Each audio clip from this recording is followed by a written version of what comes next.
আসসালামু আলাইকুম। SAARC international school ই education online ক্লাসে আমি আঞ্জুমান মিস তোমাদের স্বাগত জানাচ্ছি। আজকে আমরা সপ্তম শ্রেণীর ইংলিশ ফার্স্ট পেপারের কিছু জিনিস পড়ব। তার মধ্যে আছে ম্যাচিং আর আনসিন প্যাসেজ। এখন আমি প্রথমে তোমাদেরকে ম্যাচিংটা পড়িয়ে দিব, তারপর আমরা আনসিন প্যাসেজটা পড়ব।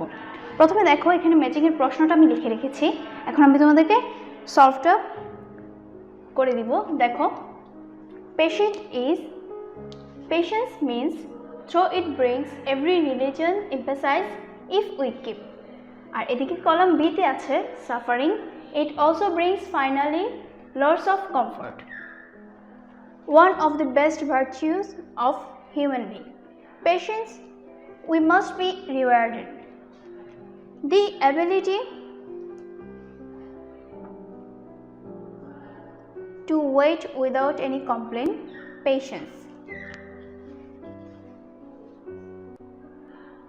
এই হলো গিয়ে তোমাদের কলাম এ আর কলাম বি। এখন আমরা কলাম এ এর সাথে কলাম বি এর ম্যাচিং করব। প্রথমে দেখো, পেশেন্স ইজ মানে পেশেন্ট হলো, এখান থেকে দেখো কোনটা মিলে। Sufferings it also brings finally lots of comfort, এটা মিলবে না। One of the best virtues of human being, এটা যাচ্ছে এটার সাথে। Patience is one of the best virtues of human being.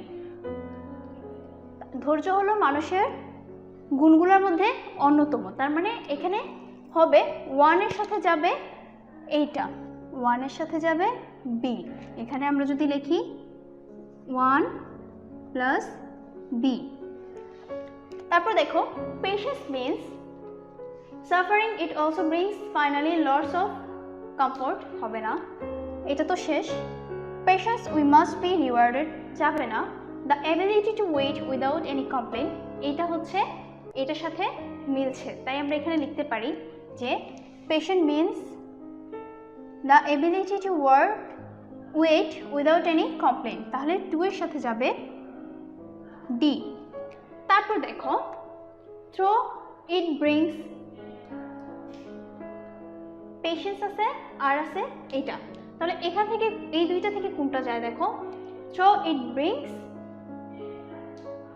Suffering it also bring finally lots of comfort. যদিও এটা প্রথম থেকে কষ্টকর, কিন্তু পরে এটা থেকে আমরা এটা আমাদের জন্য আরামদায়ক বা এর থেকে আমরা আরাম পেতে পারি। তাহলে এখানে 3 এর সাথে যাবে A, 3 plus A. Every religion emphasise patience, every religion emphasise patience.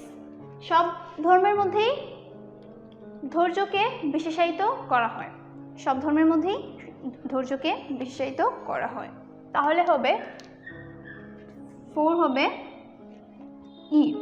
Then lastly 5, if we keep patience we must be rewarded, তাহলে 5 এর সাথে হবে সি। যদি আমরা ধৈর্য ধরতে পারি তাহলে আমাদের জন্য উপহার রয়েছে বা আমরা উপকৃত হব। এখানে প্রথম থেকে তাহলে যদি আমরা একবার পড়ে ফেলি তাহলে হয়, patience is one of the best virtues of human being. Patience means the ability to wait without any complaint. Though it brings sufferings, it also brings finally lots of comfort. If we keep, না, এখানে হবে every religion emphasize patience. If we keep patience, we must be rewarded. এই হলো গিয়ে তোমাদের ম্যাচিংটা। এখন আমি তোমাদেরকে আনসিন প্যাসেজটা বুঝিয়ে দিব, তোমরা এটা দেখে নাও, আমি এর মধ্যে আনসিন প্যাসেজটা তোমাদেরকে বুঝিয়ে দিব।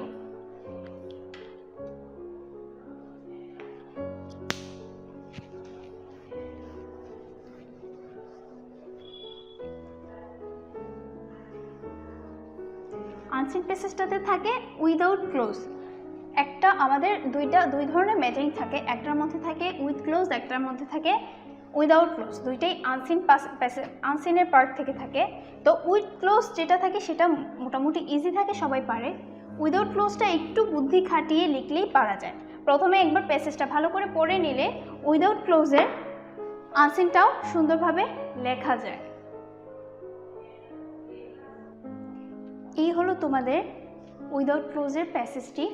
এখন দেখো, এখানে কোনো ক্লু দেওয়া নাই যেটার মাধ্যমে আমরা এটা কমপ্লিট করতে পারি, তাহলে আমাদেরকে এটা নিজেদের থেকে লিখতে হবে। আমরা কিভাবে লিখব দেখো, Kazi Nazrul Islam is dash national poet. He is dash as a rebel poet. Dash a rebel poet. His dash spreads far and wide. Dash poetry deals with love for humanity. দেখো এখানে প্রথম লাইনটা যখন আমরা কমপ্লিট করে ফেলবো আমরা আস্তে আস্তে পুরোটা প্যাসেজকেই কমপ্লিট করতে পারবো। যদি প্রথম লাইনে হয় Kazi Nazrul Islam is dash point dash national point, Kazi Nazrul Islam is dash national point, Kazi Nazrul Islam is our national point, তিনি আমাদের জাতীয় কবি। Kazi Nazrul Islam is our national point. He is dash as a rebel point, rebel মানে বিদ্রোহী। He is dash as a rebel point. তো ড্যাশের মধ্যে কি বসতে পারে? তাকে আমরা বিদ্রোহী কবি হিসেবে জানি। তাহলে আমরা এখানে লিখতে পারি he is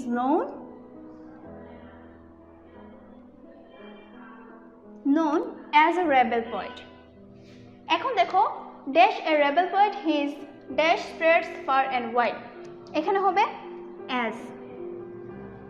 as a rebel poet his dash spreads far and wide। তার কি? তার ফেম বা তার কথা সবাই বিদ্রোহী কবি হিসেবে তাকে সবাই জানতো, তাকে সবাই চিনতো। তাহলে এখানে আমরা লিখতে পারি as a rebel poet his fame, মানে তার নাম ডাক ছিল সবার মধ্যে, ঠিক আছে। তারপর দেখো dash poetry deals with love for humanity, এখানে ড্যাশ পোয়েট্রিতে আমরা বসাইতে পারি his poetry deals with love for humanity. এখন তোমরা এইখানে নোনের জায়গায় তোমরা নো লিখতে পারো, নোনের জায়গায় কখনো নো হবে না, নোনের জায়গায় নোই হবে। এখানে ফেমের জায়গায় তোমরা ফেম লিখতে পারো, রেপুটেশন লিখতে পারো, দুইটার একটাই লিখতে পারো, কোনো সমস্যা নেই। ফেম লিখলেও এটা রাইট হবে, রেপুটেশন লিখলেও এটা রাইট হবে। তাহলে চলো আমরা একবার পুরোটা প্যাসেজ পড়ে ফেলি। Kazi Nazrul Islam is our national poet, he is known as a rebel poet, as a rebel poet his fame spreads far and wide, his poetry deals with love for humanity. এই ছিল আজকের ক্লাস। আজকের ক্লাস আমি এখানেই শেষ করছি। আশা করি তোমরা সবাই এই ম্যাচিংটা এবং এই উইদাউট ক্লোজের প্যাসেজটা বুঝতে পেরেছো। আগামী ক্লাসে আমরা নতুন কিছু শিখবো। ততক্ষণ পর্যন্ত সবাই ভালো থাকো, সুস্থ থাকো। আল্লাহ হাফিজ।